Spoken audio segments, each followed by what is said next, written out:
Ietsje naar beneden doen, dan zie je de tafel en zo ook. Ietsje naar achteren, denk ik.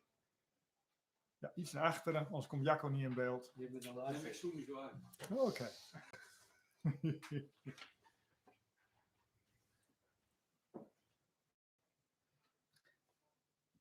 Hi there.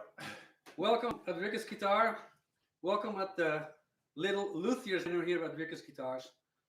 This is the first time we are going live, and we have no clue how many people are watching. We hope the sound is good. We have no idea. If not, you can say something, and we will hopefully pick it up somewhere, and maybe we can do something about it. So Luthier's dinner, the table is set. We have a very nice menu this afternoon for you. But what is that? The Luthier's dinner. Normally at this time we should have been in Berlin. Actually, the three of us, that is Fernand, me, Jacco, and Dan, who is behind the camera. We should have been at the Holy Grail Guitar Show in Berlin. The Holy Grail Guitar Show is, I think, the biggest event in luthiery worldwide. And sadly, Tuesday last week, it was announced that the Berlin government said, well, you can't have any more events. So we had to cancel, and that meant that the Luthier's dinner was cancelled as well. The Luthier's dinner, you have to imagine a big hall with like 300 people, and the whole of, well, most of the luthiers in the world will be there. And well, we had to miss that, so Fernand came up with the idea, well, why don't we make our own Luthier's dinner? What's going to happen? We are going to talk a little bit about the instruments that we made for the Holy Grail Guitar Show. We have invited three of our musicians. They are going to play live in a moment. But first, I think for everyone watching now, but also later on, I really want to thank the Holy Grail Guitar Show team for putting this up. And it's very regrettable that the Holy Grail couldn't take place. But the team has worked for more than a year to make this happen. So a special thanks to Tanya and Agnes and Ida and Mike and Eric for putting so much work in this. And again, this last week, Frank and Cora from Diamond Guitar Works came up with the idea, can we just do something online? And we did. A lot of people are doing that right now. So big compliments and a toast to you all. So first we're going to have Henry Sopakua, and he's standing right there, and he will play a Rikkers Powerline 5-string bass right at this moment. Yeah. Sorry in advance for things that are going wrong. First time we do a live stream here, so just fun.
What is what you like most of this bass? It's an all-round bass, the sound. Yeah, it's trying to what I make it versatile bass. Yeah, you can play everything with it. Pop, jazz, fusion. Yeah. So that's what I like about it. Yeah. Okay. Would you try our new HoloLine bass? Of course.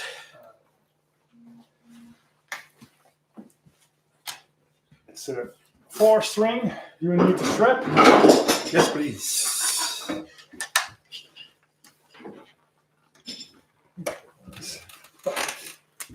Yeah. Yeah.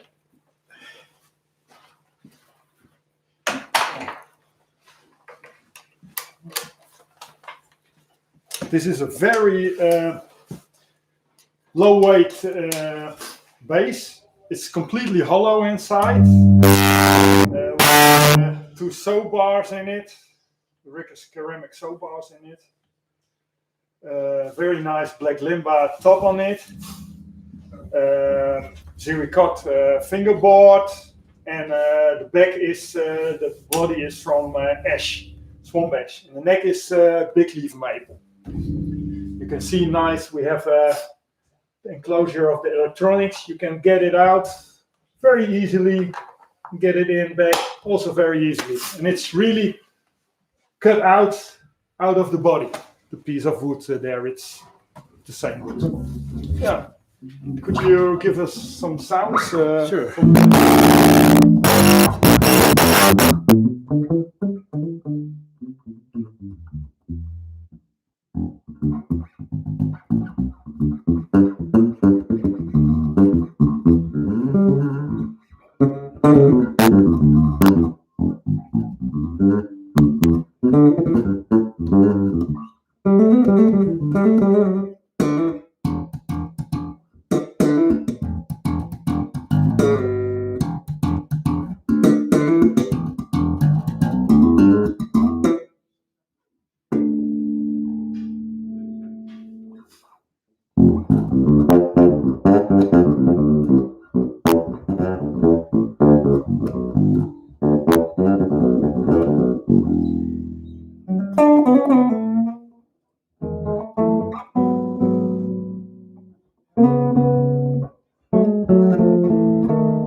Also here, also very versatile bass. Yes. Again, and it's a very lightweight bass. Our Treelines are also very lightweight. Yeah.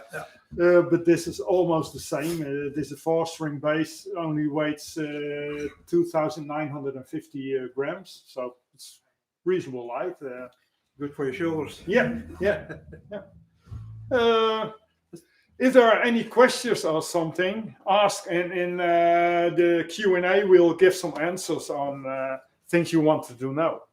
I believe now we go on to Jacco again. something about guitars. Oh, That was. Ik dacht jou op Yeah, sorry.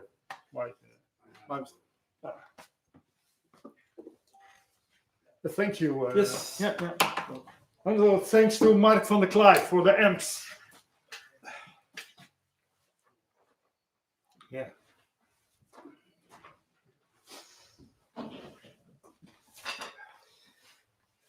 So, like you see, we have our little special menus here, and what's on the menu today, like you heard, the HoloLine bass guitar we made for the Holy Grail.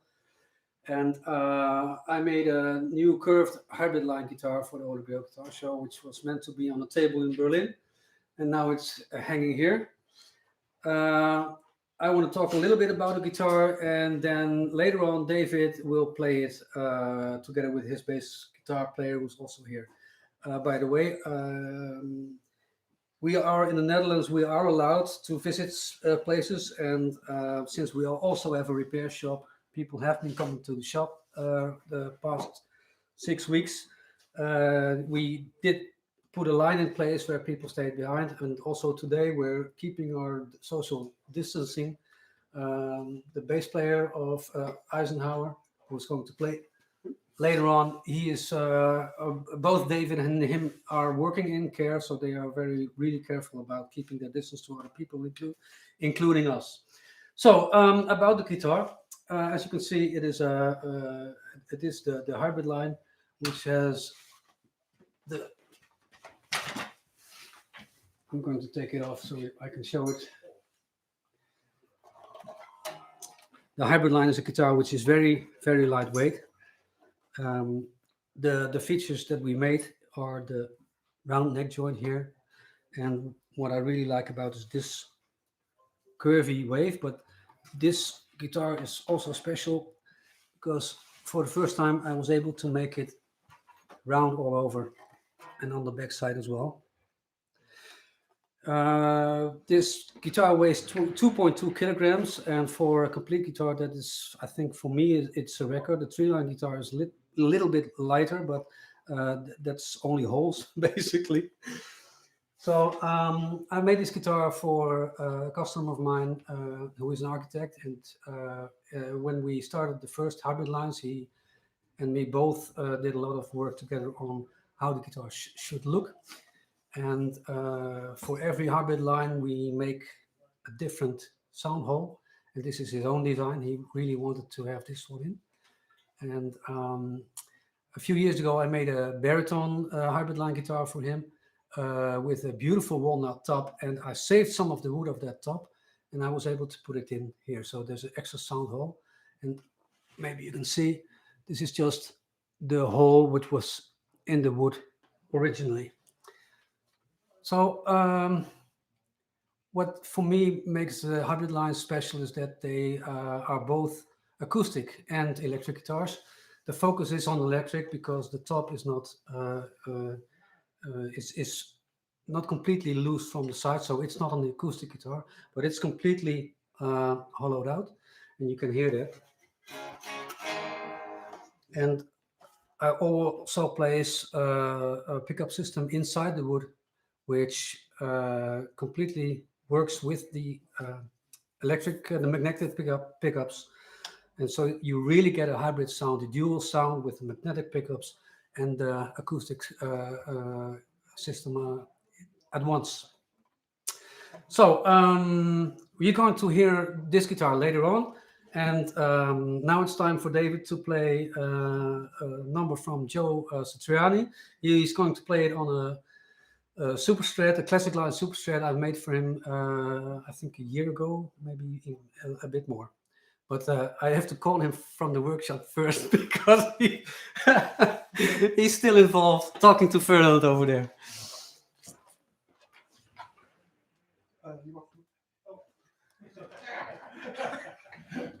Hey, David. David, okay.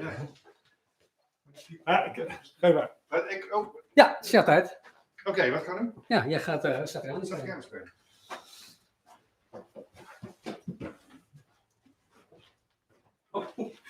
Ga je weer naar staan? Ja. Let's see. Staan we?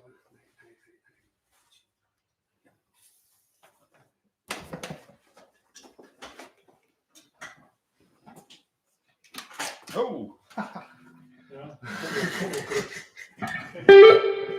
Yeah. Are you ready? I am ready. Hola.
So, David, this is David Marquardt-Scholz.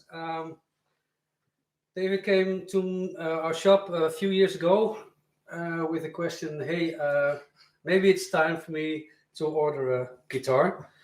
And it turned out to be this one.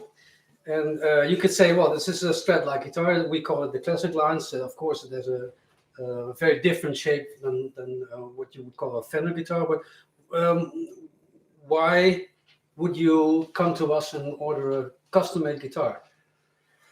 Yeah, why? That's a good question. That's why I'm asking. You know that I've had many guitars in the past. I bought and I sold, and I played and I bought and I sold. And I had about, without exaggerating, about 100 different guitars. And I was always very nervous about ordering my own custom guitar because I never knew if this was the right guitar for me. Yeah. But at one point, I knew this is what I wanted. I knew how many frets I wanted. I know the body shape, the neck shape. I knew what kind of pickups that I wanted.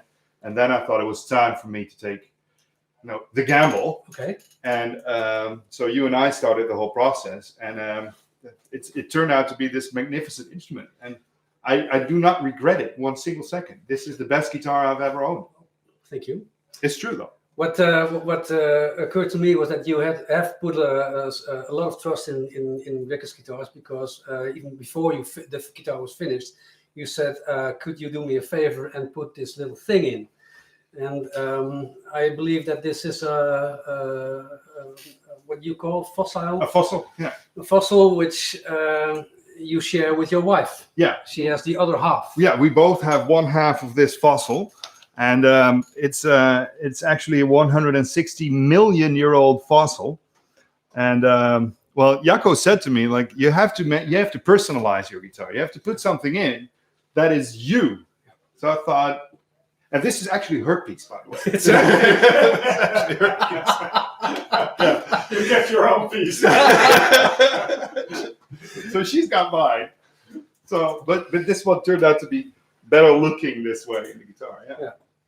So, what would have happened if, in the end, if the guitar wasn't ready and you thought, "Oh, this is a bit disappointing"? What would have happened?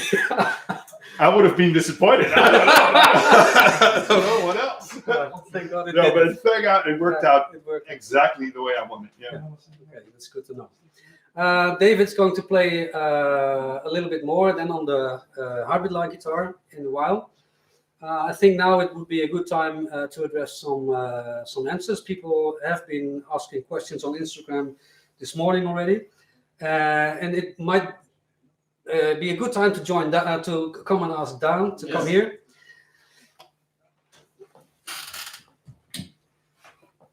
He's being very careful with the camera, etc. So, for the people who don't know Dan yet, this is Dan Marines. Hello. Dan and me got into contact also a few years ago, and he has a very close story to the Holy Grail Guitar Show, and I think it's good to just mention that. Dan has been making guitars since he was 12 years old. He started with making kits, etc., but he was completely smitten by the idea of making his own guitars. And I think when he was 16 or 17, 16, yeah. I got a call from a guy called Dan and said, "Hey, I don't know if you know this, but there's something wrong with your email. I'm trying to send you an email, but I get it back." And I'm always so very grateful if people just mention this, because you don't know these things. So you need to know when someone is not able to mail. So I said, "Oh, that's a good thing that you're saying this. I will check it out." But when I had him on the phone, I said, "Well, what are you actually wanted to mail me about?" And he said, "Well, I'm doing this project for my school. It's the last year of my school, and we're having a masterpiece. And I'm making a guitar with exchangeable pickups, and I would wonder if you would supervise me in this project." And normally we are a bit too busy for that kind of stuff. So I would, if he would have mailed, probably I would have said, "I'm so sorry, but it's not possible." But now I had him on the phone, and I was intrigued, and I made on the spot a decision, and I said to him, "Well, in a few weeks we're going to Berlin for the Holy Grail Guitar Show, and if you are volunteering on that show, I will volunteer and supervise your project." And you didn't wait. You said, "Oh No, immediately. I'm going to hitchhike," and That same day I did some research, and immediately I was like, "Yes, I'm going to do this." Yeah. And book my traveling and everything. So I think, and that's just, was it a dream come true when you came to the Holy Grail Guitar Show? Yeah, absolutely. It was an amazing experience. Why? Why? The enormous amount of luthiers together at one show. I've been to some smaller guitar shows before, but this was just so big and so much very famous luthiers. And I didn't have very much experience around that time, although I built quite a lot of kit guitars and customizing guitars and all that kind of stuff.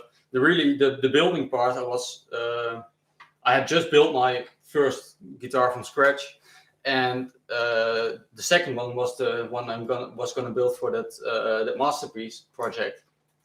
And in those few days on that show, I learned so much about guitar building that couldn't have imagined to be able to learn so much about the whole community and everything in a few days. I remember very well that we were, of course, at our table and we were very busy. And sometimes I walked with the customer or a possible customer to the place where you could test guitar. There were test cabins, and I think Dan was the whole weekend at the test cabins. And at a certain point, I said, "Aren't you bored out of your head sitting here?" And he said, "No, all these luthiers come to me, and we have the time to chat." So that, and there's one other thing that I really want to mention, because that was what makes the Holy Grail Guitar Show for me special.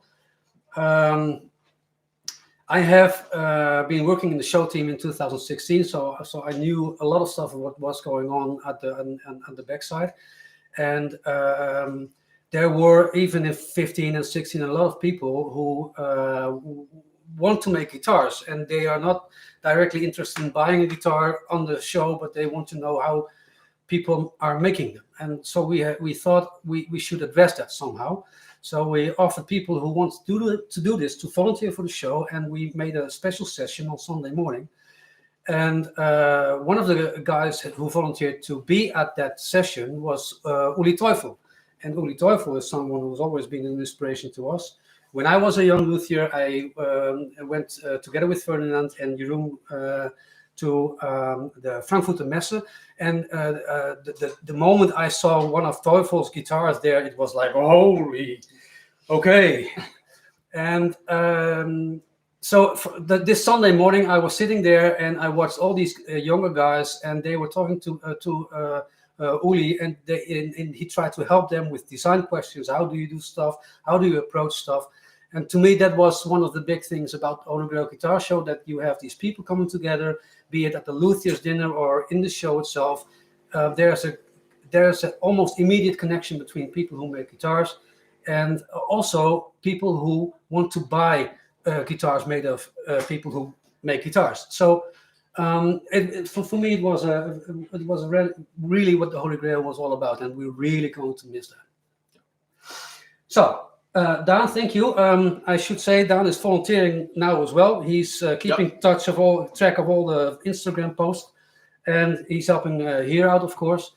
What Dan did today was that he sent out a Q&A. People on Instagram said, just come on with your questions about our stuff, and we'll try to address that, and this would be a good time. Yeah. So, Dan, do you have something for us?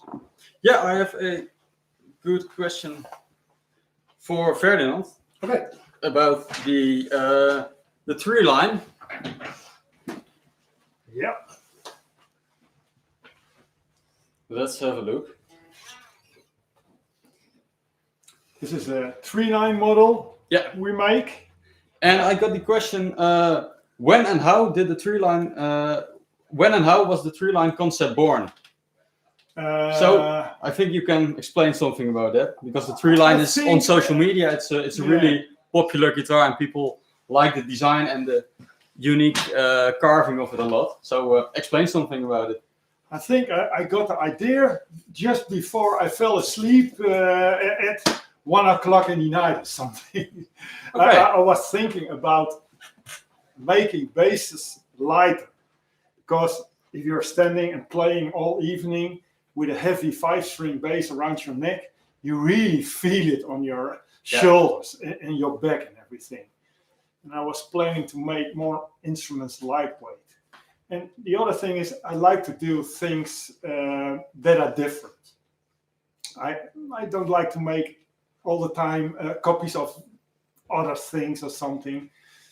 And I thought we're always busy with wood, and that it's what I like the most about this job, also being busy with your hands with wood. And why don't really show a guitarist from wood and try to copy the tree? Yeah. And it was And people often ask about, because you take so much wood out of a guitar, a lot of people think that it's bad for the sound of the guitar. But explain why you don't think No. that's the case. I think 30 years until 20 years ago, I thought also a good bass should be very heavy. Then it sounds very tough and it has a lot of bass and it's direct. But now I tried a lot of very lightweight basses. And if they are built very stiff, the construction is very stiff, they sound as good as a very heavy bass. There is no difference in sound if you make them lighter, but you have to make them as stiff as other basses also. Especially if you want to have a low B that it's very tight in sound. It all needs to be very stiff, but not heavy. Great. Maybe Henry can let us hear his own Treeline bass. Of course. Yeah, if you get his own bass, and he can let you hear how it sounds. This is my own bass I'm playing always on. I like it also very much. I'm already playing for 5 years on this one. That's a long time for me.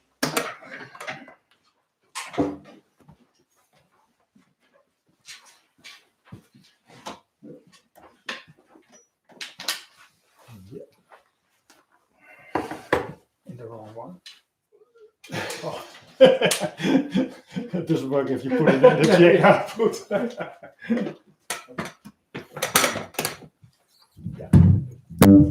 This is his own Treeline bass on which he's playing.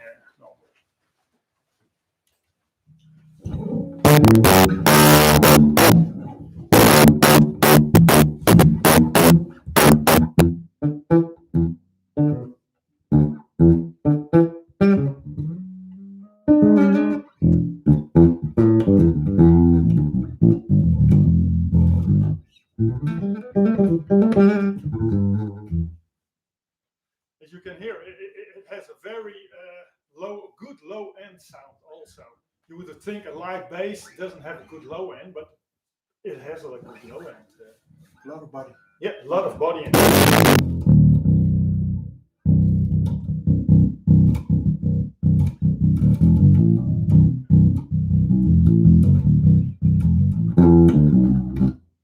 That's the strong point, really. The low mids are very strong in this kind of basses. And even the slapping sounds that are also quite well.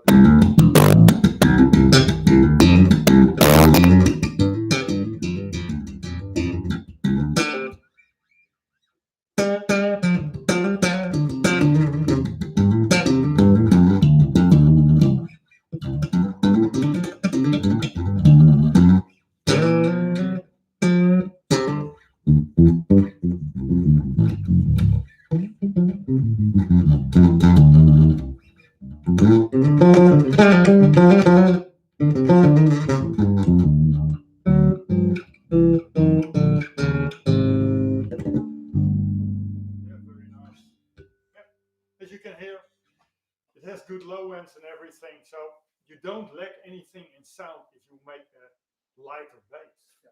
Okay, thank you, Henry. Welcome. I think we to show a little bit of the shop, or I see in the comments we get some responses. So if anyone has questions, just bring them up, and after the workshop tour, we will discuss those questions. I can turn it around and show the double basses.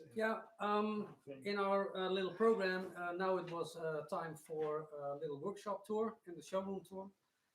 We have to improvise a little bit because we're using a laptop on a trolley, basically, to make this. So we're going to try to make that work, and we'll start at the back. So I think when you look at our showroom and our workshop, and Fernand is going away, but maybe he can join me again. You started making guitars in 1979. Yeah. And you started Rikkers guitars in 1983. Yeah. That's a long time ago. I joined as your employee in 1994, if I remember correctly, and I was. We became associates in 2000. So from that moment on, I consider myself a luthier. But during that time, I think until 1995, we had a little shop in the center of Groningen, which I really loved because the boss was really good and it was a very nice place to be. But it was too small. But it was too small. A lot of what you can see in the workshop now was cramped into a very small workshop. And so in 1996, we moved over here, and it's at the outside of the city. We had a lot more room. And but in the beginning, it was not as tidy and neat and vacuumed as it was now. So keep that in mind if you see a workshop and say, "Oh, that's." And if you have questions about our workshop, you're welcome to ask. I will try to move everything around. I already see the first question, so after the workshop tour we can answer the question. Ja. Ja, kijk, draaien we even zo. Kun je even de contrabassen zien. En... First, let's have a look at the double basses. A lot of them. So at Rikkers Guitars, we make instruments, bass guitars and guitars. We do repairs, but we also sell double basses, and Ferdinand does the setup and maintenance of those things. Yeah. And I think we have the largest collection of double basses in the north of the Netherlands. Yeah. Yeah. So if you come around here,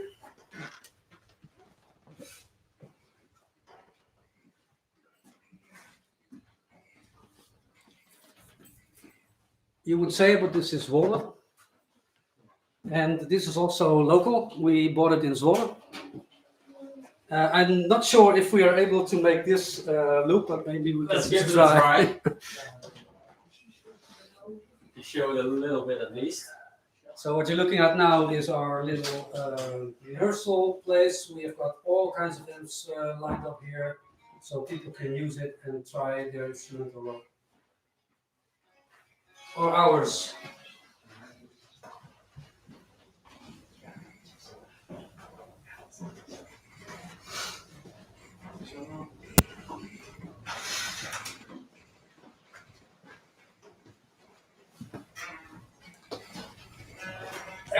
This nice piece of wood, we actually regret a bit. We bought some of this, and it had a really nice, how do you call it? Tiger stripe. This is ash, by the way. It's olive ash with tiger stripe. And we just, on the whim, we decided, oh, that's going to come here. But nowadays, because we can't have this anymore, it's all made out of guitars.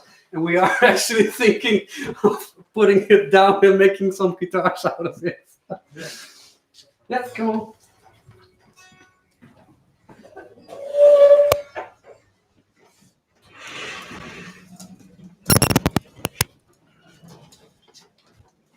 This is our place for doing electronics and little repairs and everything. We can work here with 2 people. And we do the stuff on the computers here also. Yeah, it's... Well, that's something that I really remember. I think it was in 1999 that I put the first PC into the workshop, and you couldn't do a lot of it with at that time, but I think I used it for a small database for customers, etc. But the times have really changed, so now we do have several computers here. Apple Macs here, and a lot of our work nowadays has something to do with either making guitars, keeping in touch with customers, social media, although we are not that good. That's why we have Daan now. Yeah. But I think there's not one workshop around where there's not a computer anymore at this moment in time. Yeah. Oh, right on to the... Yeah. Let's turn around. We get the corner. Almost. Yeah.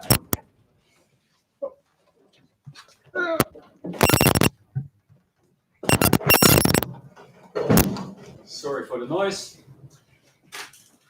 So this is our workshop basically, and well, again, if you think, oh, that's very neat and tidy, do these guys actually make guitars here? Yes, we do, but there's a good reason that it's quite clean. I have developed asthma, and I thought I was over that when I grow a bit older, but it came back, I think 10, 12 years ago. So, and my doctors advised me, well, you have to do everything you can to just keep it as good as you can get it. And that means that we had to invest heavily in all this suction piping, and I think I had some photos. Maybe I'll share them sometime with you of how our workshop looked like 10 years ago. And believe me, there was a lot more mess and dust in the air and dust on the floor. But that's something that's so bad for me, and I think the same goes for Ferdinand. So we really keep our stuff really clean. Tidy. Yeah, it does take time, but and I think I learned that from Evan Gluck on the EGB symposium a few years ago.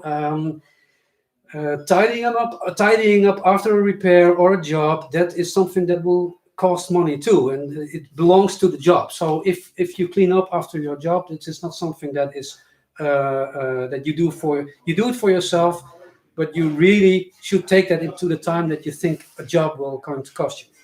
Yeah. Well, So we can show you a little bit around all the machines we use. Well, we start here. We have a thickness sander. If you build guitars, you need it. There's a big press behind. Yeah, a very big press to glue the here for gluing laminated necks. We press it in here. There's our old fat slot machine. Yeah. We used this for years and years. I don't know if you. Yeah, it's turned over. You can't see it now, but Ferdinand made it, I think, 25 years ago. Yeah. And hundreds and hundreds of instruments have been made with that fret slotting machine. Yeah. But now we use. It was a big investment, but now we have a CNC router. And the good thing about the CNC router is that it gives you so much more precision. I remember the lecture that Uli Teufel gave again on the EGB symposium, and we have been. Well, we have been avoiding using CNC for years and years. Although I have a background in IT, and I just didn't want to do it. But then Uli said, "Well, the CNC machine in a small luthier's workshop is not the end of handmade guitars. It's the beginning of something new, something better." And after that, we said to each other, "Well, maybe this is time for us to go there." And first we wanted to use it for templates, but I think within a month or two, we made our fingerboards with the fret slots as well. And the fingerboards are actually so much better, nicer, and more precise than before. That we think that it's an improvement in our work. Yeah, for sure. And a few months ago, I was in Vienna and I was teaching 5 other luthiers how to design your own stuff, and basically in 3 days' time, we altogether we made a fingerboard with the fret slots and all. And I think this is a tool which really has changed the way we make guitars in the last few years. Yeah. But a lot is still done by hand, as you can see here. This is our old trusted pin router. I think it was made in 1972. Yeah, we made the most of our guitars with help with the pin router, but happily I don't use it that much anymore because I'm really scared of it. It's a very dangerous machine, and happily I didn't have ever an accident with it, but it's really dangerous. So I'm very happy that the CNC router can do a lot of stuff we did with the pin router before. But still we have it. For some stuff, it's still handy to use it, but you always have to be very concentrated if you work on it. Otherwise, it's really, really dangerous. And the good thing about being a luthier is that your tools don't wear out that much. For instance, this is a router machine. I think if it was not the first, it was the second. No, it was the first I bought in '79. I bought that one, and it's still in use. So this is something. If you take care of your tools, they just won't give up. Yeah. And as you can see, if we go around, a lot of our stuff is working on 380 volts. And the good thing of that is the motors of that kind, they just don't wear down.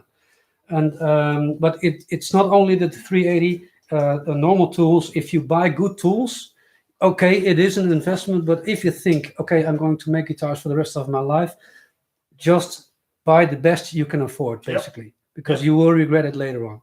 And if you do it, you will see that like 40 years later, you're still using it. You're still using it. Buy good stuff. Normally you use it the rest of your life. Yeah. The next thing is a very important thing also. We just almost finished our new sanding station here. It's got a big suction here, very important. If you go sanding, your entire workshop is in a cloud of dust if you don't have something like this. Even if you don't do that much, make sure you have a kind of suction system to get the dust and everything down, so you don't get it into your lungs. And maybe it gets a bit boring, but this again, for us, is where the EGB really works out really well. I remember that we had on the EGB symposium in 2017, which was in Vienna, that Frank Daimel made a presentation of a sanding table he made, and he came up with this wonderful idea to make it tilted so you can really work on your table while it is sucking all the dust away from you. And we have stored that idea for, 3 years now. Yep. And we finally said, okay, we're going to clear out this corner, we're going to make a sanding table, and we're going to do it right. And so, Frank, hats off to you, man. Wonderful. Next one is a bandsaw. If you make guitars, you really need a bandsaw. This one is already, I think I bought it 30 years ago, still working every day. Used it a lot. Here's another sanding machine. We also use it a lot. All those machines have all suction on it. So if you use such a machine without suction on it, you get terrible amounts of dust in the air. Yeah. And I think this is the centerpiece of our workshop. yeah, you can't move it around. No. It was planted here and we can't. I remember very clearly when we had to get it in. Yeah. I think it weighs about 1,500 to 2,000 kilograms, I think. It's one massive piece of solid iron. So this I think you call it in English a planer. A planer and a thickness planer. Thickness And planer. planer. Yeah. And this machine was made in 1952, actually in the neighborhood here, and it still works. It had some adjustments when it came here, but not a lot, and it still works. It works fine. So there you go. But where Fernand is a bit afraid of the pin router, I always have been very afraid of this one, and I'm always very conscious when I'm using this one. So in the meantime, we're getting telephones. Yeah. Okay. Yes. Let's go to here. Fernand is at the moment working on a Treeline bass. Yeah, on a lefty 5-string Treeline bass for a customer from Hungary. And I did rough stuff on it. So I can, and now the handwork has to be done. It's lefty. The holes are in it, and now everything has to be shaped and rounded and on the right thickness, and that's all done by hand. So a lot of sanding and a lot of scraping, filing, and go on, all kinds of stuff. Yeah. I want to give some special attention to this chisel. Again, this was, you bought it in 1979, I think, or maybe before. Even, yeah. And I think literally every guitar we've made has seen this chisel. This is used by us the most. There are several sizes, of course, but this one we use the most. Yeah. And luckily, a few months ago, I found a guy who sold these chisels because they are not made anymore. These Dutch, and they are made of Swedish, a special kind of steel. And I think it was a bit longer in the beginning, but not that much. And if you just very carefully sharpen them yourselves, this is how long your chisels can take you. We work every day with it, and now for, I think, more than 40 years, and still it's this long. We are very careful with our tools. So that's... But that must mean that you are reaching almost 60. Yeah, next year I'm 60. No, you're not. Yes. We go on to, on the other table is a project of Jacco that would have been finished Yes. if the Holy Grail guitar show. This is something that I really want to explain to everyone. My friend Adrian from Lincoln in the UK, he was able to finish 2 reclaimed wood challenge guitars. As being in the board of the EGB, we had so much to do with the cancellation of the show. I did not have time to get it done, but I'm going to finish it. I think we are going to hopefully in the next few months keep the Reclaimed Wood Challenge alive. But the Reclaimed Wood Challenge was meant to be a challenge for luthiers to not make a guitar out of new wood, as of course we always do, but to make it out of reclaimed wood actually. So I came up with the idea to make it, I was thinking what is the most overlooked kind of wood in the world, and I came up with this.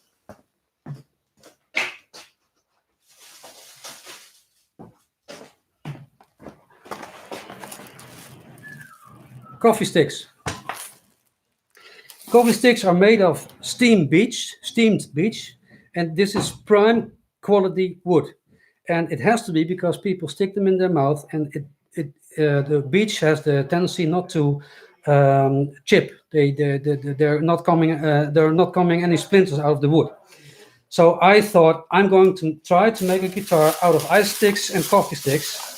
And my family and friends have been saving up a lot of. They have eaten a lot of ice since I think a month or 4. And I even have people all over Europe collecting me some sticks. And my brother-in-law works at a really, really big pension firm here in Groningen. And they've put these kind of baskets next to every coffee corner. So I have maybe more than 1,000 coffee sticks. And in the end, it was way too much. So if I want, I can make reclaimed wood fingerboards for years and years. And this is what I was trying to achieve. So this is going to be a fingerboard made out of a lot of these sticks. And the lipstick is on it, maybe the DNA, and maybe, who knows, even some virus is captured forever inside of this fingerboard. But since it has to be reclaimed, I came up with, of course, some other stuff. This is a piece of wood I found on the beach on one of our islands here in the Netherlands, and I took it with me. This I found in my garden shed. It's beautiful oak, and this is going to be the neck. We were about to throw it away, and then I just changed my mind and said, hey, this is something I can use in my project. And where the ice sticks will be glued on this semi-top, and this is also beech, steamed beech, and this has been our cutting plank for I think 15 years, and now it's going to be a guitar. And this heavy piece of lumber is also very nice. This is a piece of Oregon pine, which Ferdinand took out of a warehouse here in Groningen, I think 30 years ago. And it would have gone into the skip, so they would have thrown it away. It's absolute prime quality pine. It's very heavy. And because it was a very old warehouse, we think it's more than 180 years old. And this is going to be the body. So this should have been ready. This should have been at the table at the Holy Grail Guitar Show, but it wasn't to be. But I'll finish this, and then I can make lots and lots more thanks to TPG. So, moving on. This is a piece of the workbench that we use a lot. This is how we level guitars and bass guitars. At one time, I was able to buy myself an old dentist lamp. And if you want some light, it really works wonders. Maybe you can see it how really, well, you know it. You have been to the dentist a lot, so you know these lamps. This is an old one. I think I bought it for €100. And I put it up here, and it works really, really well. So every luthier has its own or her own system of leveling. I know a lot of people do it the other way around. We always level. First, we level the fingerboard on the same way, and then we put the frets in, and we level the frets again. And it's always under tension, so you know how the neck responds to the string tension.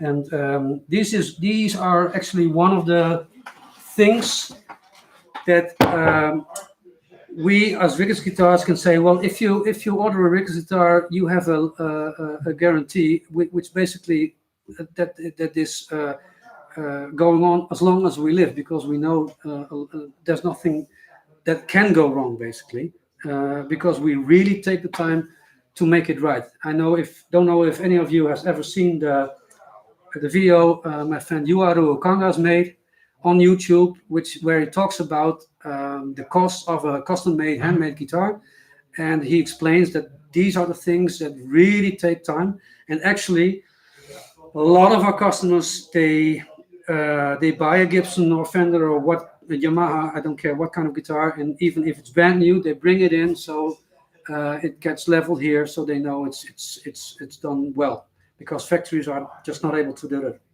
like this.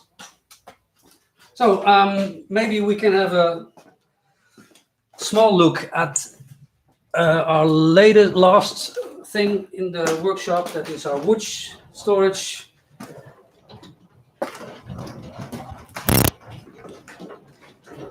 I don't think that we can get the whole trolley in because it's too small, but you might have a look. Well, no, I don't think it's possible because, well, maybe if we pick it up. Nah. Yeah, we're attached to cables. No, it's attached to the trolley, so we can't. But Stays a secret. What you can see though is that there's a huge hovering machine here, and we've put it into the wood side last year, and it saves us a lot of dust. So this is a workshop tour, and I think it's time for some music again. Yes. Let's turn around.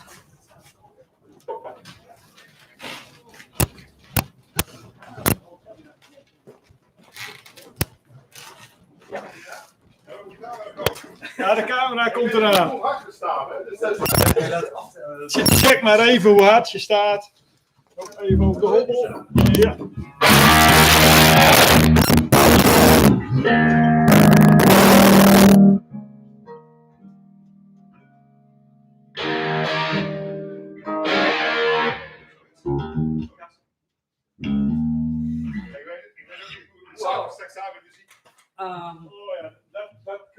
This is Wouter Stek.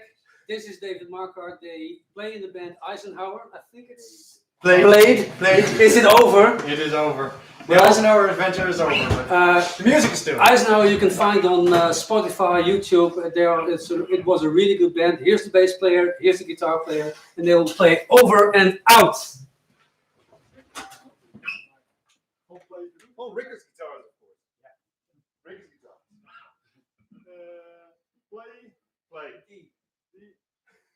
Yeah. Okay. Skip the intro.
So, this was, I think this was it, the rounding up of the Holy Couch We guitar have show. one question which we need to answer. Dan comes up with another question. It's here in the live stream. The question is for Ferdinand again. What features Boots Electronics built, in your opinion, makes the perfect fretless bass? Can you tell something about that? The first and most important thing are the fingers of the player. They make the sound the most, but I think a fretless instrument should have an ebony fingerboard. That's a very important thing. You put the string on that fingerboard, and that is very important for the sound. There are some fretless basses with rosewood fingerboards, but it's a little bit too soft and it wears down very quickly. So I really prefer ebony. And if you use rosewood, you have to put a thick layer of epoxy on top of it. Otherwise, it will be gone very quickly. And electronica-wise, I like a strong pickup with a fretless bass, because normally only a jazz bass pickup is too weak, I think, but it's a little bit a matter of taste.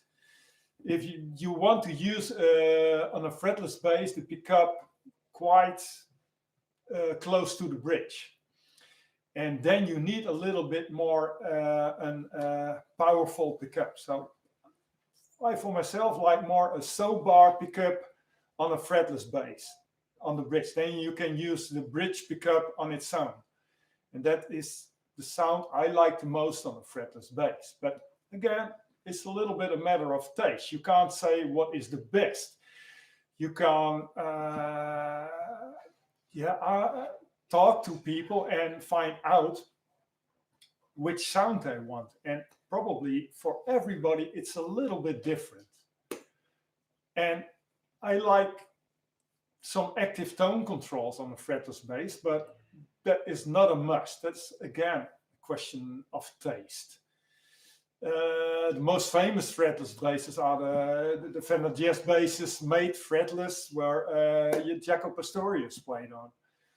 And that's a normal jazz bass, but with rosewood fingerboard, but put epoxy on it to harden it. And if I hear those basses now, I think, yeah, same. If you use those pickups, it's a little bit too weak a sound for a fretless bass, but yeah, that's what I can tell about it. Right. Yeah. I think there might be more questions, and we are going to answer that. But before this, I really want to thank our players here. And so we're going to do that, of course, with some Corona beer. Couldn't be anything different. It's hella cheap now. Thank you so much for being here. You're welcome.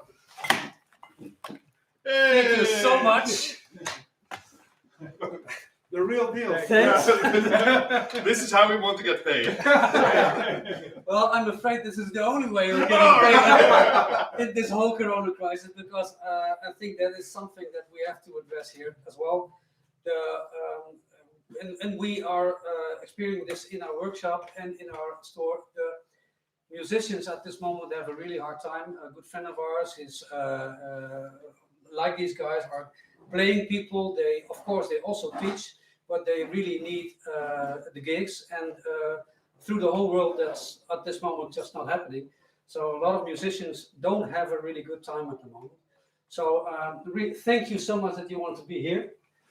This is the new handshake. This is the new normal. So this was it for now from Rikkers Guitars. Maybe we're going to do it again sometimes. Now we know how. Yeah. And if you have any questions still, you can put them on the YouTube channel beneath this video, and we try to answer them as quick as possible. this was our Holy Couch guitar show from Groningen, the Netherlands. Yeah. There's a lot more happening on. Just please check holygrailguitarshow.com. I think more than 40 luthiers all over the world are participating in showing their workshop, playing live, putting out videos of their instruments, what they should have brought to the show. And so you can check that out, and let's keep in touch. Thanks. Okay. Bye. Bye. Bye. Nice. Hartstikke Goed man. bedankt.